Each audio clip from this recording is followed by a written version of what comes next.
I believe Colonel Mustard did it in the study with the candlestick. Sorry, Death. You lose. It was Professor Plum. I said Plum. No way. You said Mustard. Can we go back now? Best 3 out of 5. I don't believe this guy. Best of 7? Damn right! Bill and Ted are back, fighting evil robot versions of themselves and navigating their way through heaven and hell. This week, we chat about the difference between a wedgie and a melvin, the history of the Happy Birthday song, and who really watched the Hawaii Five-0 reboot. We also discuss the upcoming DC multiverse before finding out if Bill and Ted's Bogus journey stands the test of time.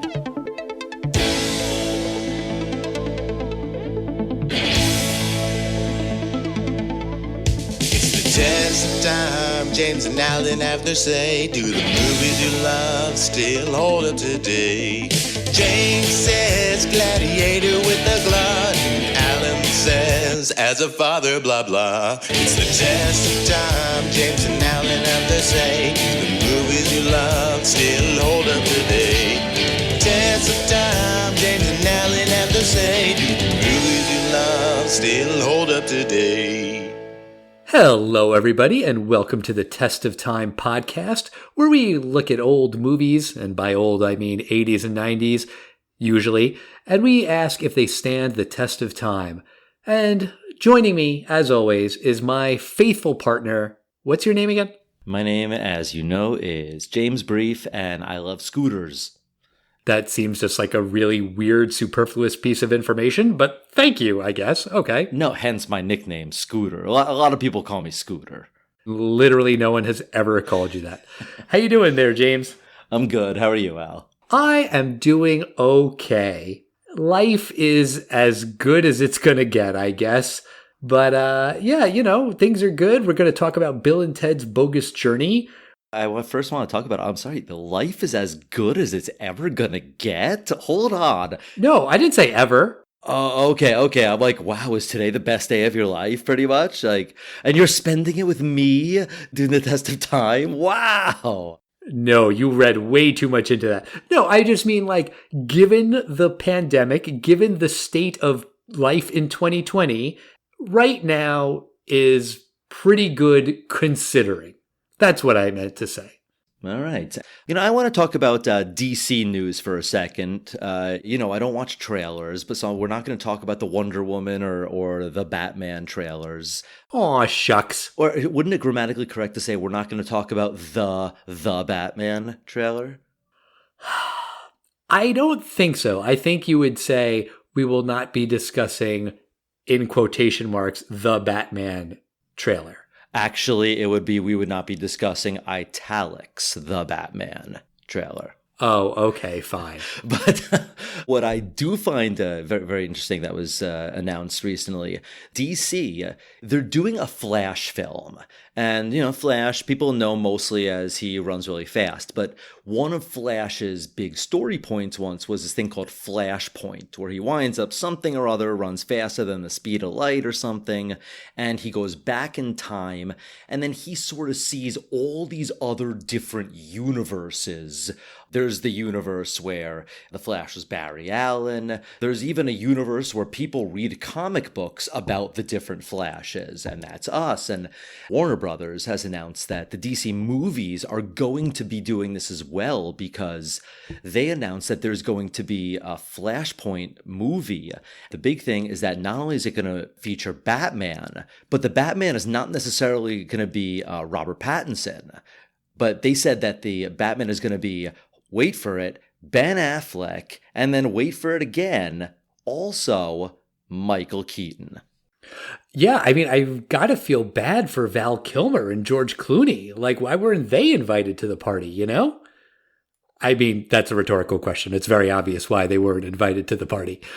But it's an interesting idea to bridge these different universes and say that they all are quote unquote canonical. It does make sense in the fact that this version of the Flash knows the Ben Affleck Batman because they hung out in the Justice League movie, and presumably there will be a sequel where he will be with a different Batman, the Robert Pattinson Batman. So it kind of makes sense for them to use this storyline to bridge that gap. Exactly, because DC has a big problem. They have a lot of stuff that's worked and a lot of stuff that hasn't worked. They had Aquaman, that's very popular, Wonder Woman. People like the representations by Gal Gadot and Jason Momoa.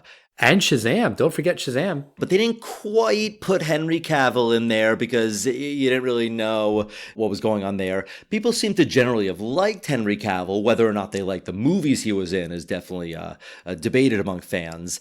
And then, people had very different opinions about Suicide Squad in that they liked certain characters, but they didn't like others. And we'll see what happens when we see James Gunn's The Suicide Squad, which is Suicide Squad 2. So we're about to get a very confused DC universe. It's not like the Marvel films where they pretty much went 25 for 25 with their films, at least, financially successfully. And pretty much the fans were like, okay, that was fine, at least.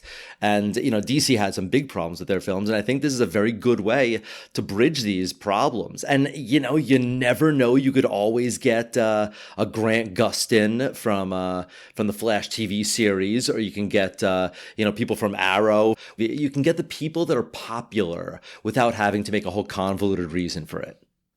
I suppose that's true, but I think the counterpoint is, doesn't that also just give you an easy out? Like, isn't it kind of a cheat where if you have an actor who demands a little bit more money for the sequel, you can say, okay, we're just going to write you out, multiverse, easy. You want to have some kind of a commitment where the stories are going to be allowed to continue and finish as they were intended. And the nature of comic book movies right now is just, if it didn't work, shrug, reboot.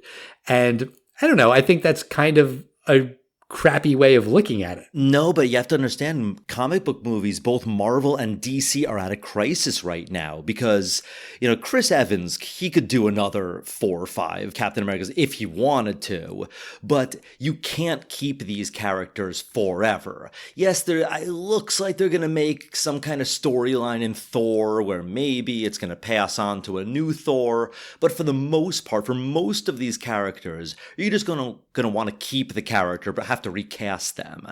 As long as DC and Marvel can get around this, then they should be fine with just saying something multiverse. But it's not like James Bond where you just cast him and no one even has to mention anything about how he doesn't look the same. In this universe, I think you'd probably have to mention something. But I disagree with what you're saying. If you're saying that in DC, they will say something multiverse, and in the Marvel movies, they are plotting out who the successors are going to be. That's a much more intricate level of storytelling where you have to plan ahead, layer stories, think about the future, think 6 movies from now when Chris Evans isn't going to want to be Captain America anymore, but you're still going to want to make Captain America movies. So you introduce Falcon and you set up that storyline. That is putting in the time. That's putting in the work. If you just say something multiverse, that's what I'm calling a cheat. That's what I'm calling an easy out. But certainly, this is the time that we got to talk about the tragic passing of Chadwick Boseman. Yeah, I mean, God, so young, such an unbelievable talent. It was one of those things when I saw it online, I was like, okay, this is a hoax. There's no way that Chadwick Boseman is really gone. And then, the next day I saw it was really all official.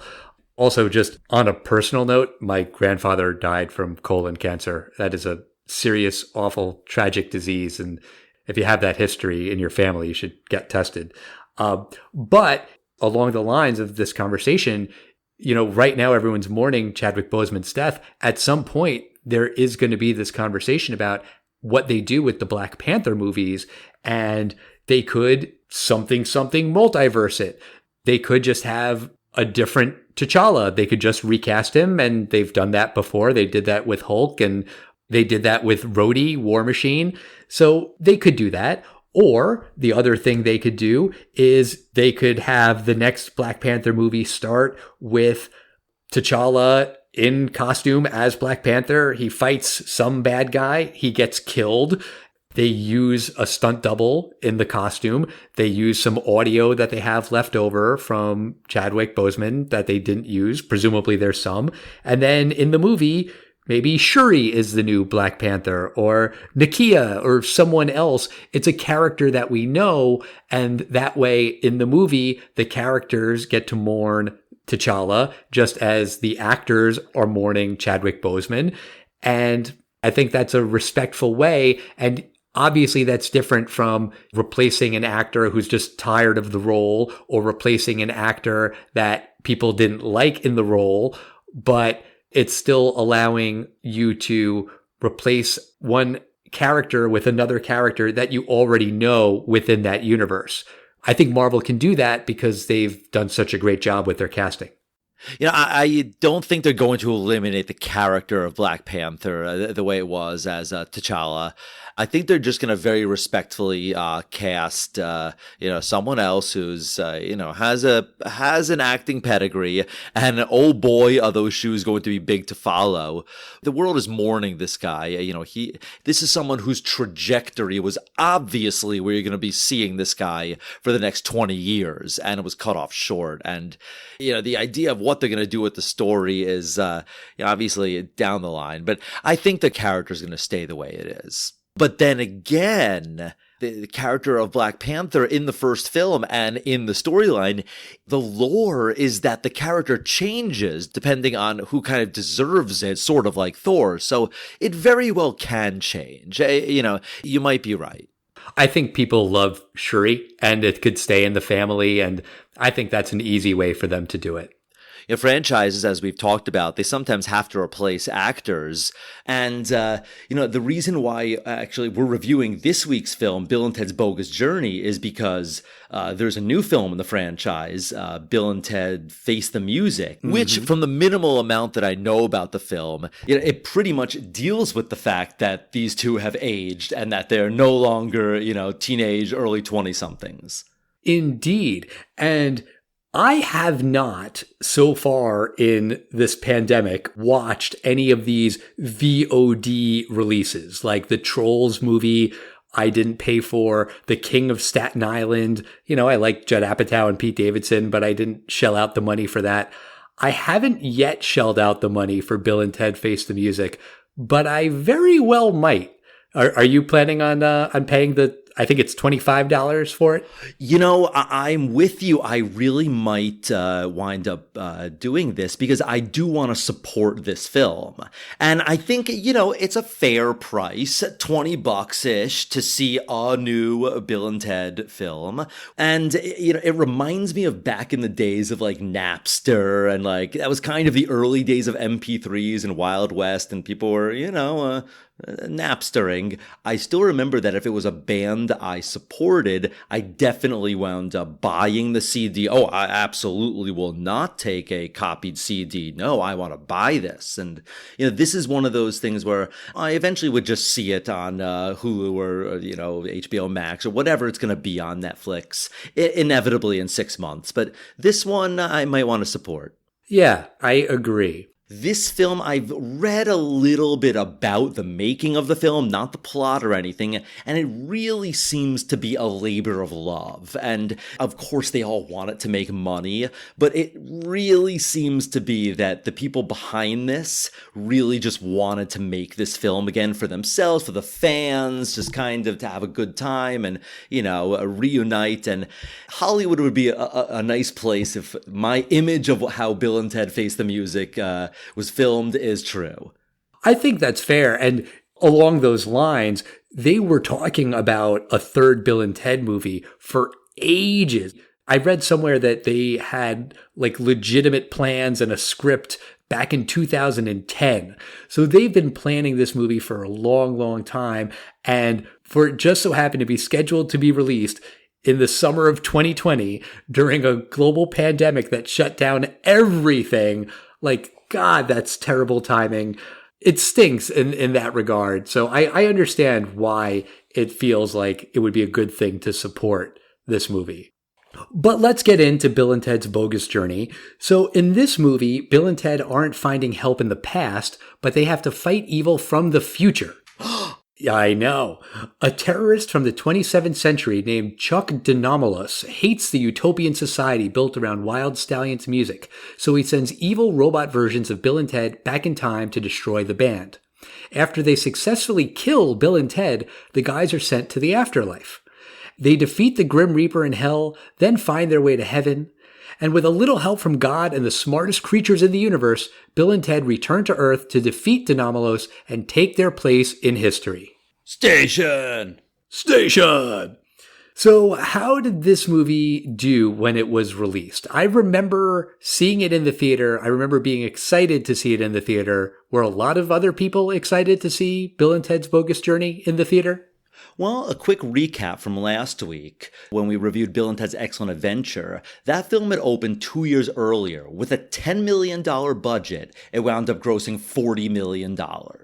So 2 years later, the film doubled its budget to $20 million, and it opened at number 2 with $10.2 million, so 40% higher than Bill and Ted's Excellent Adventure opening, but it couldn't take the number 1 opening for the week, and it wound up actually being the number 1 opening for the year. The one that opened at number 1 that weekend, what do you think it was, Al? It was the number 1 film in 1991. I think I know this one. Terminator 2, Judgment Day. That's correct. Now, the film opened strong with $10 million, but it wound up only grossing $38 million. So it was actually just under what the first film grossed, and this is with double the budget. So I just have to guess that there wasn't an appetite, or maybe also this is when Keanu Reeves' career had started picking up, and I don't think his career would have really been helped by a third Bill and Ted's film at that point. I suppose that's fair. Well, I mean, 1994, do you do Bill and Ted 3 or do you do Interview with the Vampire? You know, I mean, that's Keanu Reeves' choice. So he went in a different direction after this. So for whatever reason, I mean, it probably broke even-ish, you know, after all the distribution rights. But I have to give this film credit. Unlike a lot of films, you know, Terminator 2, one of the greatest sequels ever, and it definitely has a twist from the first film, but it shares a lot of themes from the first one. This is a rare sequel that is completely different from the first film, because it is the easiest premise to just make them have another zany time travel adventure, just like the first one, even go to the future more. It could be kind of like, you know, surfer dudes version of Back to the Future, but they went on a completely different direction here. They did, and we'll get into it as we discuss the movie, although this movie does, like the first one, start in the future. It starts in 2691. The first movie started in 2688. So we're 3 years later from Rufus's point of view. You know, that's interesting. So the film advances 3 years in the future, even though the film is only 2 years later. Do you know why they might have done that? No. I read a little tidbit on the trivia from IMDb, I think, from the first film, that they make a lot of references to it being 1988 in the film, even though the film was released in 1989. So the film was kind of delayed by a year. So I think they're making up for it because the first film takes place in 1988. But in the future, it's 3 years later. In San Dimas, it's actually 5 years later. Because they say at one point that the princesses are celebrating their 5th year in the 20th century. Wow, you're right. But then that would put the events of this film in 1993. But at the end of the movie, when you see the headlines of all of the things that the band does, I was looking carefully at it. A lot of those headlines say 1991. So even though there's a heavy element of time travel, the time still doesn't make sense really in terms of just when these things are happening. It never did in this franchise because there was something we didn't talk about last week, but something that Rufus says that never made sense. And I wondered if maybe all these years later it would. But no, when Rufus says, remember, boys, the clock in San Dimas is always running. Like, it is, but you have a time machine, so you can go back to whatever you want. So it's a very silly idea that, yes, this future has to be 3 years later because our San Dimas is traveling 3 years later in the future, even though, as you said, it's 5 years later.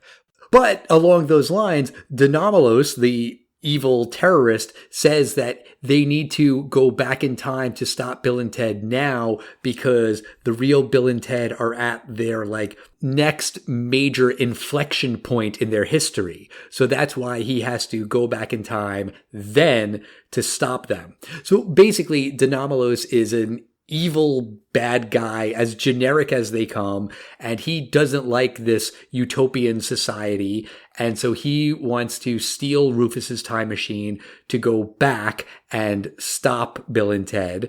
He interrupts a class that Rufus is teaching at the Bill and Ted University. There's a gag as Rufus is introducing the guest lecturers that one of the guys there is from Faith No More and the Faith No More Spiritual Center, which I just thought was a funny gag.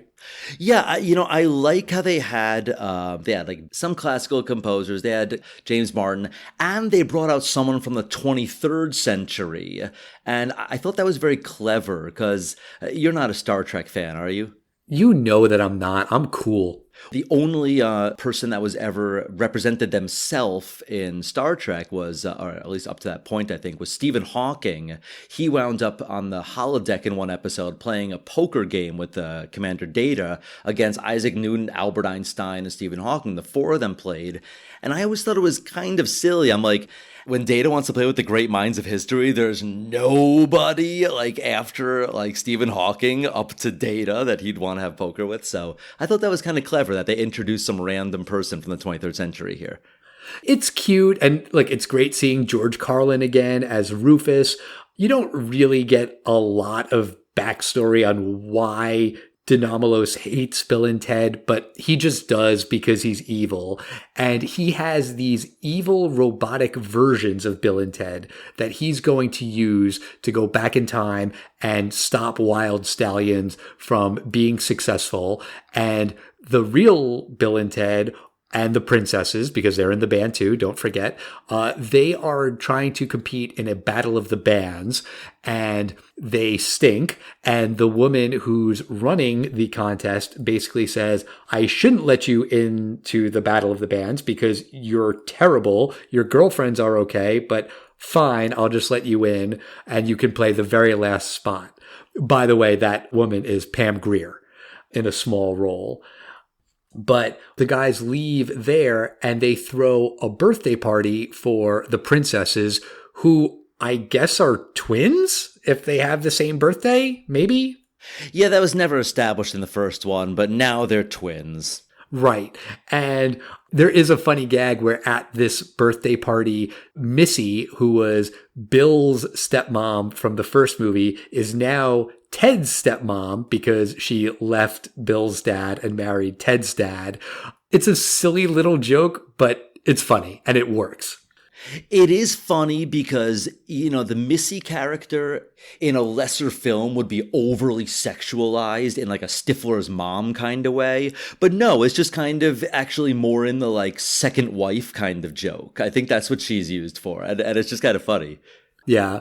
And Bill and Ted propose to the princesses. There is one weird line when they say, we promised you a better life when we took you out of medieval England. And I was like, wait. They didn't take them out of medieval England. Rufus did. That's the very end of Excellent Adventure. Well, to be fair, they said they looked all over medieval England for them, and they couldn't find them, and then Rufus wound up getting them for them. Yeah, but even still, you can't say we took you out of medieval England when they didn't do that. That is true. Yeah. But they propose, and they have little plastic toy rings, and they're both proposing next to each other. They ask for privacy, but quote unquote privacy, because they're 2 feet away from each other and still obviously within earshot. Yeah, the proposal is cute. It's the kind of thing you might think another film might have just written off the princesses, but is it the same actresses? It is not. But the princesses say yes, they want to marry Bill and Ted. They drive off, and then a minute later, Bill and Ted get a call from the princesses where the princesses say, "We hate you, we never want to see you again." And we, the audience, know that it's not really the princesses, it's the evil robot usses, which is what they refer to them as. And even though it's weird for me to say usses when it's not me, I just think it's funnier to call them evil robot usses. So that's what I'm going to do. But it is kind of funny that the real Bill and Ted are like, wait, how are you calling us so fast? You just left. And now that would not be surprising because they could call from a cell phone. But back then, there were no cell phones, or I guess there were car phones then, but clearly the princesses didn't have them. So that should have made the guys more suspicious, but they kind of just shrug their shoulders and are like, oh, I guess they got home really quick. Yeah, the guys don't really understand what's going on, but shortly after they're dumped by the girls, they get a knock on their door, and lo and behold, it's Bill and Ted looking at them, just like the first film. And at first they're thinking, oh, these guys are totally us from the future, like they say they are. So they decide to follow what we know is the evil robot Bill and Ted. Right. And their goal is for the evil robot usses to kill Bill and Ted, and they're gonna do it. And I read something today where they said that the writers, had this in the script that Bill and Ted die early in the movie, and people at the studio were like, what? No, you can't do that. And they're like, no, we're gonna kill him. And right before the evil robot usses throw them from the top of a mountain, Ted is like scrambling to think of something, some way to save themselves. And he says, I want you to know I still love you, even though you're about to do what you have to do. And then the evil robot usses say the F word again. It's a callback to a joke from the first movie. It's like, oh, you had to do a callback to that joke. Really? I mean, they do a couple other callbacks to the first movie, but this is just a bad one. But then they kill Bill and Ted. They are for real dead. You can tell by the change in color palette where they were wearing bright red and bright green. They kind of had like a Mario and Luigi color scheme going on before. No, they had an early 90s, very, very colorful thing. Keanu Reeves had like a smiley face Leatherman's jacket. Bill was wearing like these early 90s bright colors. But I thought it was a fantastic low budget way for them to depict that they're in the afterlife, because they kind of looked almost like black and white, grayscale. Yeah. I mean, it's almost like a Instagram filter kind of a thing. Well, it was the same outfit that they were wearing, but now it was in a grayscale. Like, it wasn't really a special effect. It was just different wardrobe. It was cool. Yes. And we're definitely going to talk about the special effects in this film, because this film definitely went big on the special effects, and some hit, some not as well. To begin with, the evil robot usses. What did you think of them? I mean, they looked just like Alex Winter and Keanu Reeves, so I guess they were pretty good robotics there. No, I'm talking about there's a part where they pull the skin off of their head and reveal a robot. I thought that was extremely well done. And that was obviously computers. And there's a part when they open their chests, and that looks a little bit more fake, but good enough. If this movie was playing at the same time as Terminator 2: Judgment Day, that movie has better special effects, but that's also kind of not fair to compare the two, because that was a revolutionary film that was on the cutting edge of what was possible then. I mean, you're comparing that season's Super Bowl championship team to a really good, college team that year. It's not fair to compare those two. I agree with you there. I know that. So they're dead, and then all of a sudden death shows up, the Grim Reaper.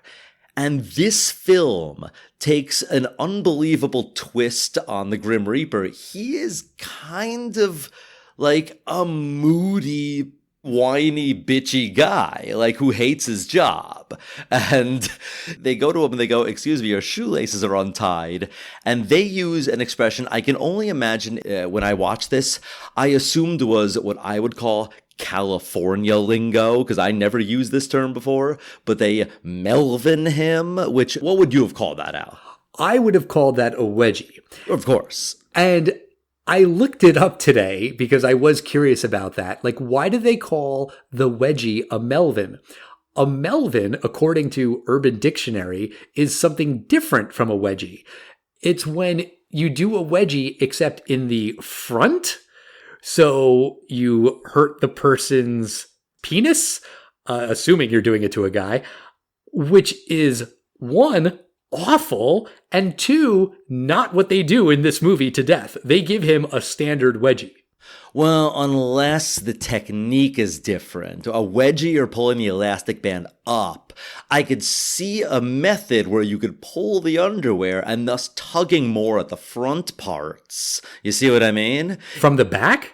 Like, if you kind of pull a little down and away from the butt, you can kind of pull on the front parts. I get what you're saying, but that's not the definition I read on Urban Dictionary. I just assumed it was a wedgie, a straight-up wedgie. Right, that's what it looks like. I assumed there was only wedgie and then atomic wedgie. What did you know the atomic wedgie as, Al? That's when you lift the person up by their underwear, right? No, I thought it was when you pulled it so hard that you ripped the underwear and it kind of pulled it over their head.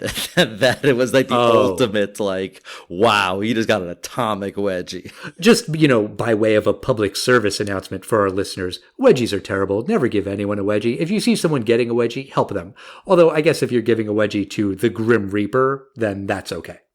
But yeah, so they give Death this wedgie. They run off. They try to get Ted's dad to arrest the evil robot usses, and they do that by possessing the dad and some other cop who's at the station. It's kind of funny when the actor who plays the dad is talking in this Ted voice, in this accent. Did you happen to notice who the other detective was? The guy that played Deputy James? He looked familiar, but I couldn't quite place him. Where is he from? He has one very memorable scene, and he challenges the main character that in order to prove his loyalty and his faith to this idea, he must swallow this pill. Oh, Total Recall. That's right. There you go. He's the guy maybe sent in by Recall to try to pull him out, but Dr. Edgemar, that was his character. Oh, okay. But basically, they don't convince the rest of the cops to help them. And they end up at a seance that Missy is holding where they appear as like these spirits who all of a sudden can communicate to the people who are alive in the room, which they couldn't do before. They kind of like break their own rules in that scene a little bit. But yeah, I mean, the seance scene basically just ends up with Missy, for some reason, deciding that even though she hears Bill and Ted say, "You've got to help us," it's Bill and Ted, that whatever spirits these are, we need to send them to hell.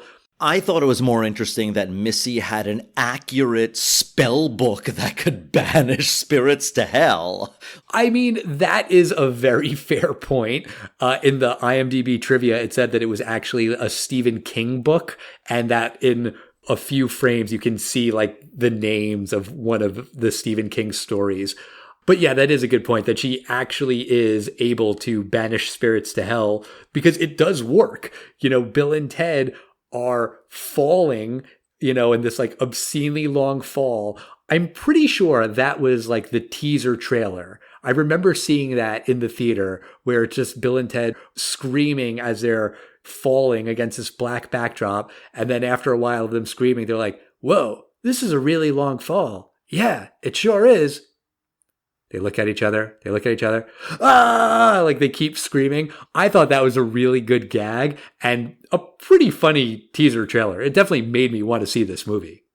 I agree with you mostly, Al. I think it's a very good gag. I laughed at it again when I watched it this time. But I do not think that it's a good teaser trailer. I actually think that it's the kind of thing that you and I find humorous. Some people might, but I don't think that really entices people necessarily to see this film. Because that's the kind of humor. It's not like, it's not a joke. It's funny. There's a difference. But It's funny in a way that it also doesn't spoil anything from the movie. Like, all you know is that they're falling. It doesn't like kill any important plot points. So I appreciate that. I agree, but from a marketing point of view, it might not have drawn enough butts in the seats. That is true. But they end up in hell, and there's a line where they're like, oh, we got totally lied to by our album covers, because they like heavy metal, and hell is a frequent theme in heavy metal album covers.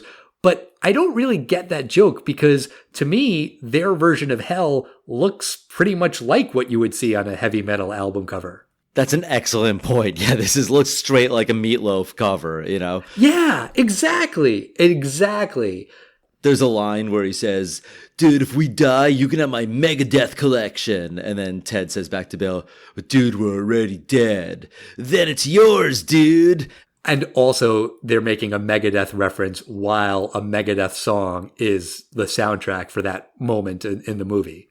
That's true. And while Bill and Ted are obviously wrongly placed in hell because they were only sent there because of Missy's seance, when they first get there, they're floating on these rocks attached to a chain, and one by one, they're all being pulled into some kind of furnace. And I got to figure, unlike Bill and Ted, these are horrible people, possibly horrible people, depending on, what the actual criteria for getting in there is. Right. Potentially very bad people. But I thought it was surprisingly easy to escape this furnace because Bill and Ted they just kind of nope out of there because there is basically a ledge that they easily jump to right over them.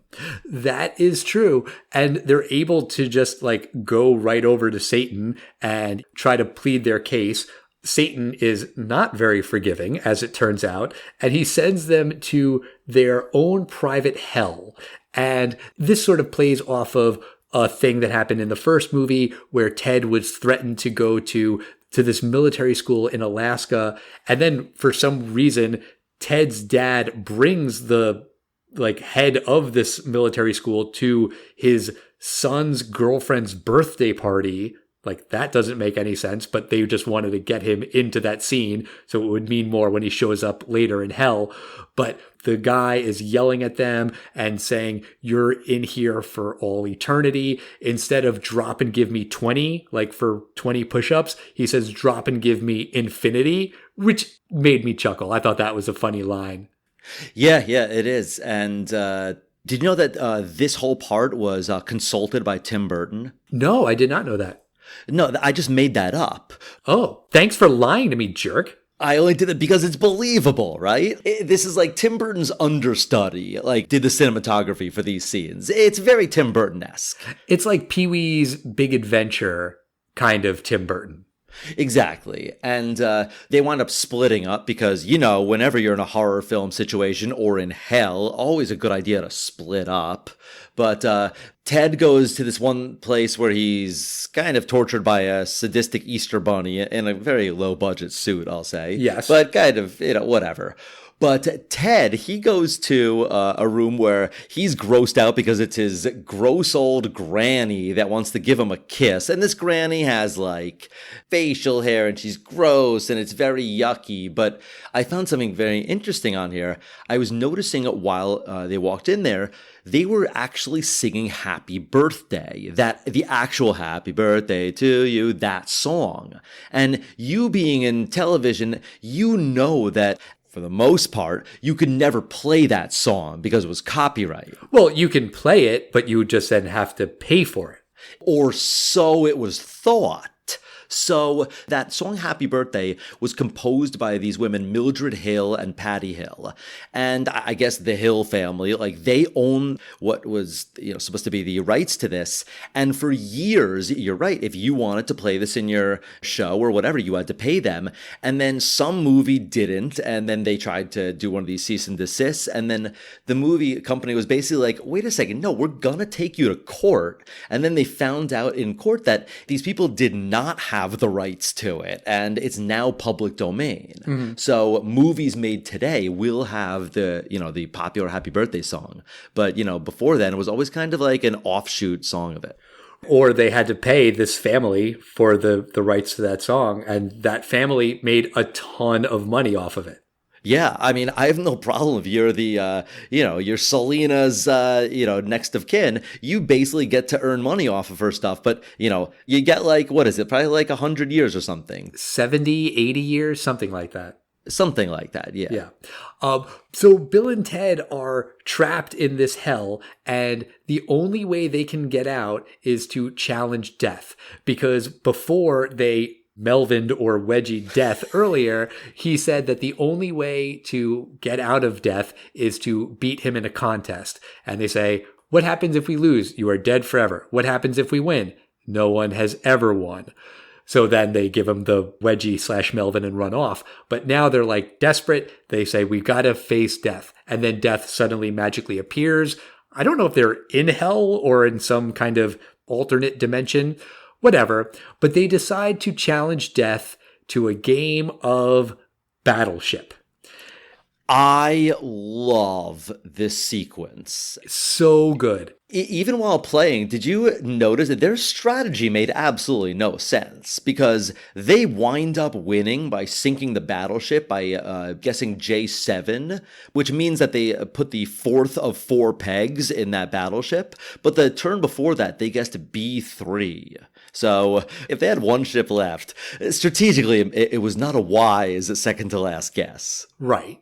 But they win. They sink Death's battleship. And then Death says, best 2 out of 3. It cuts to them playing Clue. And the rule in Clue is you can, I forget what the words are, but you can guess that somebody did it. But if you accuse, then it's more final and you have to be right. And if you're not right, then the game's over and you lose. And Death accuses Colonel Mustard with the candlestick in the whatever room. But no, it was Professor Plum. And he says, I said Plum. They're like, no, you didn't. So then they go best 3 out of 5. They play electronic football. He loses at that. And then Ted just goes, let me guess. Best of 7? It just goes, damn right! Damn right! I mean, this guy, William Sadler, he is so funny, this guy. Do you know where we've seen him? Shawshank Redemption. Yeah, he's Haywood. He's the evil guard. Right, but not German in that movie. No, he's just a good actor. Yes. I don't know why Death is German in this movie, but whatever. I did also just want to point out that if Bill and Ted are so good at board games, then that must make them losers. Shout out to Darren and his podcast, Board Games Are for Losers. But they then beat Death in a game of Twister, and finally, that's it. Death has just been beaten. He concedes defeat, and he says that he will help them find some way to defeat the evil robot us's, because how are they going to fight them? They're so strong. And Death says, well, I am your slave, basically. You have beaten me, which causes Bill to say, hey, don't fear the Reaper. And then they do the little air guitar thing, which you kind of had to make that joke if you're a heavy metal fan and the Reaper is in your movie, Oh, yeah, it was good. And now the film goes from hell to heaven. And there's one part here, it's a joke, and I have to say it's completely unnecessary. They're at the gates of heaven, but they beat some people up and steal their clothes to, fake their way into heaven. But I don't think the clothes are what gets them past the gate. No, and it's really, really stupid, but I just like the fact that they acknowledge how stupid it is, and they talk about it later, when they do eventually meet God, they're like, yeah, we beat some people up and took their clothes.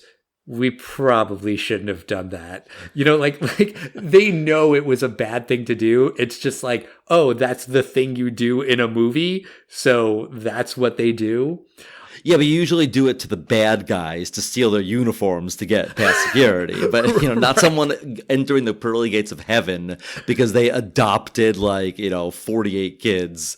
Anyway. Very, very true. I do also like how they answered the gatekeeper. And do you know who played this gatekeeper? No, I didn't. I don't know that. So it answered a question I have wondered about this film for years. Because do you remember what happens right when the film fades to black? What, the montage of all the things that happens? No, after that. It fades to black and then it just says one word, Taj Mahal. And then the credits start playing. Did you ever notice that? No.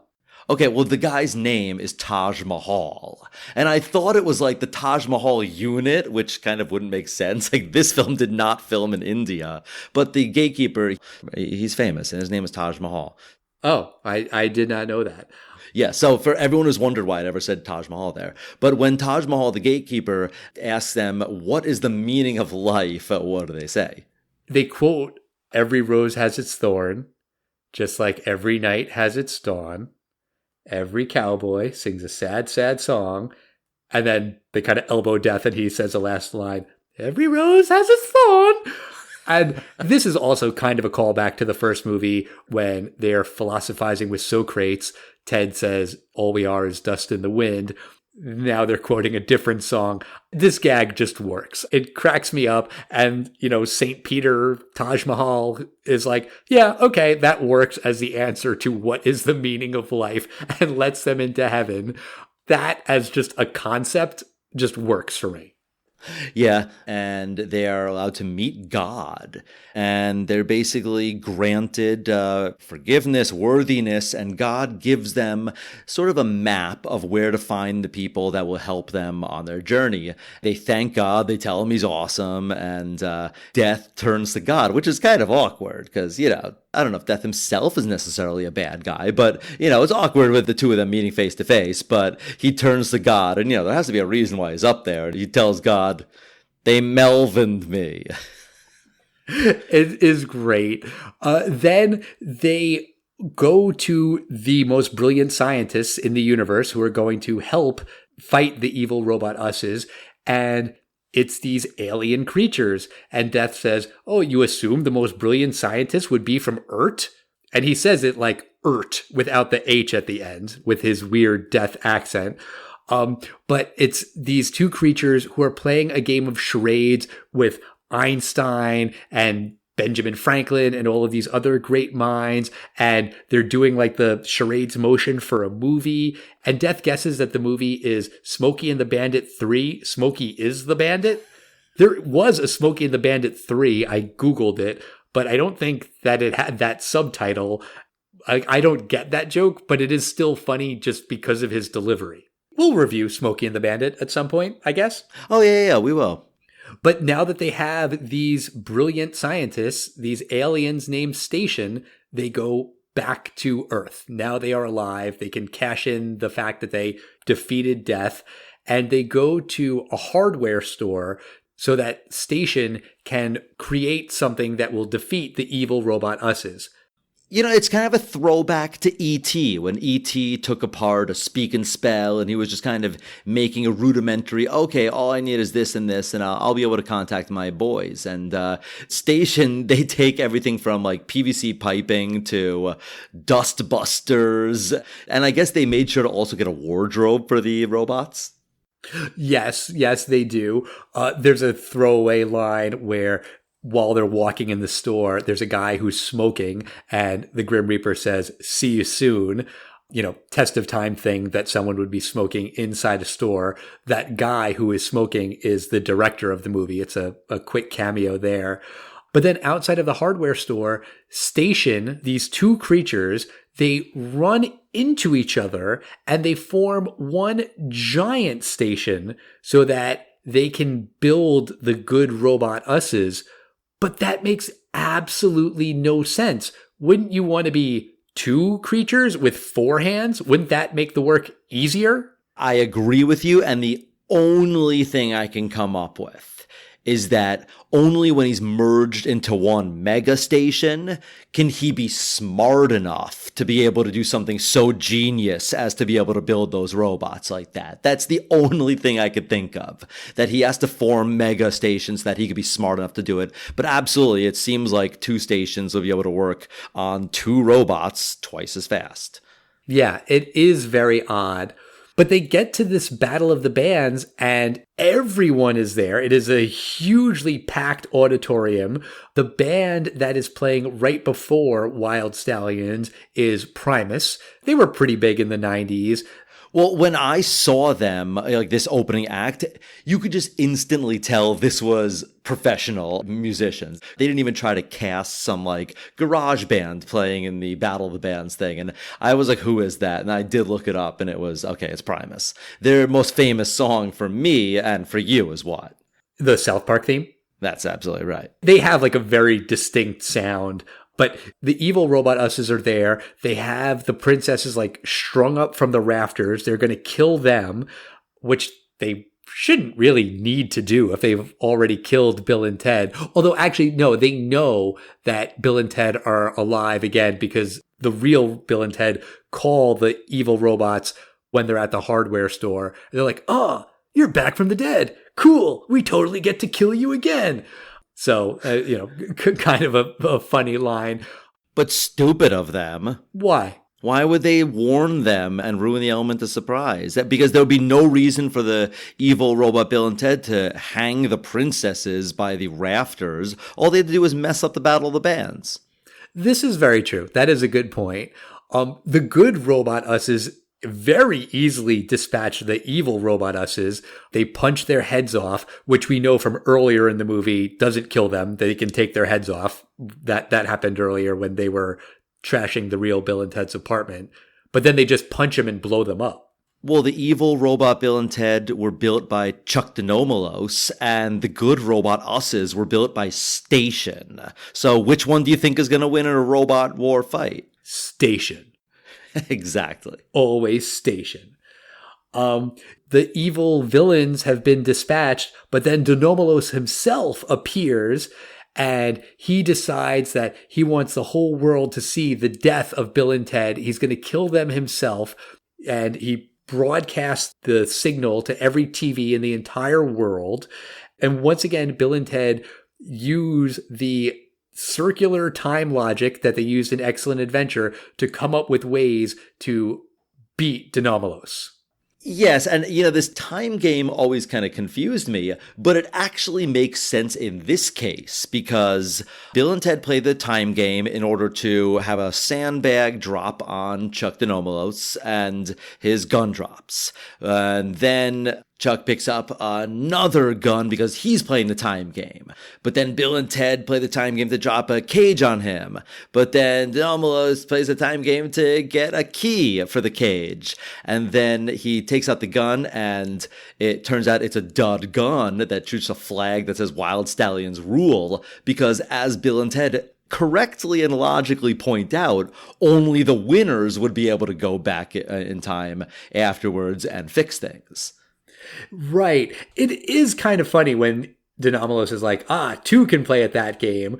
But then, very quickly you're like, wait, two can't play at that game. That defies the logic of the game. Right. I mean, this also brings up the Scott Evil fallacy, and I bring that up from I think it's actually the second Austin Powers film when Scott Evil says, oh, you have a time machine? Let's just go back to some time when Austin Powers is on the toilet and we'll kill him. And, Dr. Evil's like, Scott, you don't get it. Because if Chuck has a time machine, why doesn't he just go back at any point and do the tiniest nudging of time so that these two people, don't end up in a band together? You know what? Go back in time and slip the winning lottery ticket in Ted's mother's purse when she's pregnant with Ted, and she's gonna live in some totally different neighborhood. Do something very easy. You don't have to make it complicated, Chuck.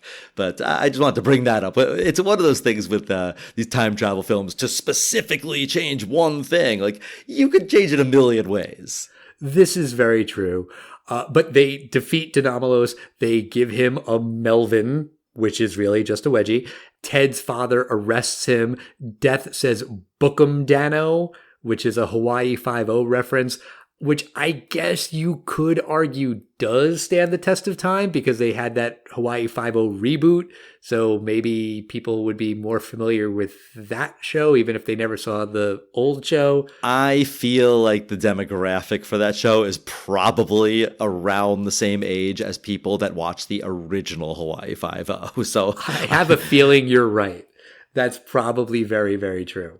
So then there's another part. There's only one problem. We still suck. And then they realize, but we have a time machine. And even though Rufus in the first film had said, the clock in San Dimas is always running, and I said it makes no sense when you have a time machine, I'm proven correctly in this film when they're able to go away for 16 months with the princesses and come back as basically rock gods. And they also come back as fathers. Yes, they have Little Belle and Little Ted. Respectively, from the other guy. Their uncles are named the same name as them. Right. Bill and Ted look like ZZ Top. Bill is rocking a super long beard, which I was kind of trying to do the math on that. Like, could you really grow a beard like that in 16 months? I don't know, but it's a cool look, so I'll go with it. I think this is way longer than a year's worth of beard growth. I mean, that is like, that's Gandalf level that he has. Exactly. That is a very, very long beard. But then they play the full band. It's Bill and Ted and the princesses and Death, who they say plays bass, but he's not really playing bass. He's playing a cello, which is weird considering the filmmakers know music and understand what a bass is. I think it's a bass cello. Oh, but why is there a bass cello in a rock band? I don't know. I mean, it's just kind of like whatever. You're supposed to say there's always room for bass cello. Ba-dum-bum. The good robot us's are there as dancers. Station is in the band. Now there's two stations again. They split off camera. And they bust into this epic guitar solo played by Steve Vai, the real life guitarist. And then they go into God Gave Rock and Roll to You, a cover of the Argent song. This time it's by Kiss, but it's supposed to be Wild Stallions playing it. So I guess either Bill or Ted sound exactly like Paul Stanley when they sing. That's weird, but whatever. And then the movie basically just goes into this montage of all of the things that Bill and Ted accomplish with their music. Because remember, the whole world is watching this battle of the bands because of what Denomalos did. So everyone's seeing them, and their music really does change the world and create world peace. And all of the things that Rufus said would happen in the first movie, you see like the headlines of it happening now. Yeah, some of these things I really like. I think they're very cute. Their music brings peace to the Middle East, and nuclear weapons are now being used to power amplifiers. The Reaper wins the Indy 500. I will say, though, and I don't think it's fair of me to do that, I did groan at some of them when they're like, air guitar is found to eliminate smog. I was like, come on, guys. I can go where you're going from hell to heaven through Missy's seance and you challenge Reaper to a Twister game for all of eternity. But come on, air guitar does not cure smog. That's where you draw the line, James? Really? That is where I draw. You know what else is ridiculous? I'll bet you were as blown away as me. Do you remember what the last headline was? I know there's something about that they break up and the Dow plunges, but then no, they're not really breaking up. It was a hoax and like the S&P skyrockets. I don't know if that was the very last one. No, there's one more. You could say it's almost out of this world. Oh, right. They play Mars, the moon. They say Mars, and were you as mad as I was? Yes, I'm sure, because that is the volcanic, almost hell-like moon of Jupiter called Io. You knew that. I knew that. They're trying to pull one over on us, and I'm going to correct the record. I didn't notice that. I didn't care, and I still don't care. But then the nature of all of these headlines sort of means that there shouldn't be a third movie, but there is, and I'm curious to see how they address that. My fear is that they don't address it. It's just kind of like just ignore all that stuff. No, I think that everything that happened from other people's point of view is completely explainable.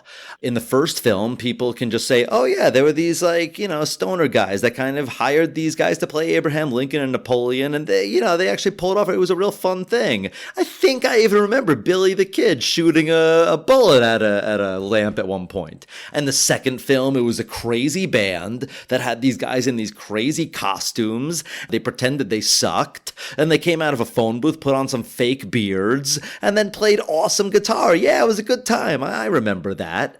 And all those headlines, that's going to be explained as that was in their head or something. Maybe. I guess I'll find out whenever I watch Bill and Ted Face the Music. But, James, we've come to the end of Bill and Ted's Bogus Journey. Do you think this movie stands the test of time? Let me ask you first a question. When you were a kid, what was the ranking of this film in terms of just the ones you liked? If you were a Blockbuster, you're 12 years old, sleepover, and you guys decided you're going to watch a Bill and Ted's, which one are you renting? I would probably opt for this one, Bogus Journey. See, at 12, I would have said Excellent Adventure, easily. And I liked the second film, but when I was younger, I remember really not liking Station at all. Really? I remember thinking Station was really stupid.